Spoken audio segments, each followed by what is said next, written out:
Bonjour, alors aujourd'hui j'ai décidé de vous parler du forfait jour. Alors le forfait jour est souvent appréhendé par les employeurs comme la solution aux heures supplémentaires.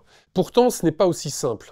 Tout d'abord parce que le forfait jour nécessite un formalisme précis pour le mettre en œuvre, à savoir un accord collectif avec des mentions obligatoires, une convention individuelle conclue avec le salarié concerné, et pour le suivi de son application dans l'entreprise. Mais petit rappel, c'est quoi le forfait annuel en jours ? C'est un mode d'aménagement du temps de travail, créé par la loi sur les 35 heures, qui date du 19 janvier 2000, il y a 25 ans, et à l'époque c'est une révolution. Ce forfait est plafonné à 218 jours par an, pour un droit complet à congés payés, et octroie en contrepartie aux salariés concernés des jours de repos et une rémunération majorée. Régulièrement décrié par la doctrine ou la jurisprudence européenne comme étant hors la loi, car permettant potentiellement à un salarié de travailler jusqu'à 13 heures par jour. Il s'applique au cadre de l'entreprise, mais pas à tous, et pas qu'à eux. En effet, le principal critère pour y accéder, c'est d'être autonome dans l'organisation de son emploi du temps, et cela peut concerner des cadres, comme des non-cadres. Par exemple, des salariés itinérants. Mais derrière l'apparente facilité de mettre en place ce type de forfait, il y a le revers de la médaille. D'abord, on ne peut pas imposer à un tel salarié des horaires de travail. Ensuite, le temps de travail n'étant plus décompté qu'en journée ou demi-journée, la loi n'en a pas défini la valeur. Une journée vaut-elle 7 heures, vaut-elle 8 heures, et la demi-journée vaut-elle 3h30, 4 heures? Seul l'accord collectif peut, le cas échéant, en décider.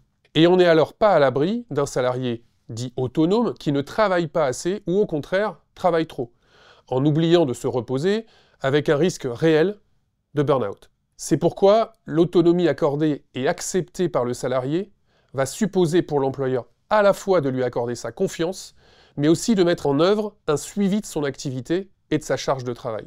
En pratique, c'est un subtil équilibre à trouver. Même si un document de suivi est rempli par le salarié, même si un point doit être fait périodiquement avec lui, le forfait jour est une organisation de travail qui repose sur la confiance entre les parties au contrat. Ce qui n'est d'ailleurs pas incompatible avec l'importance du suivi de ce forfait, et en particulier de la charge de travail du salarié concerné.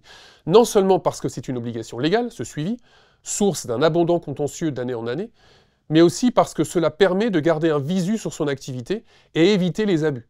En effet, le forfait jour ne supprime pas le lien de subordination avec l'employeur ou le responsable hiérarchique.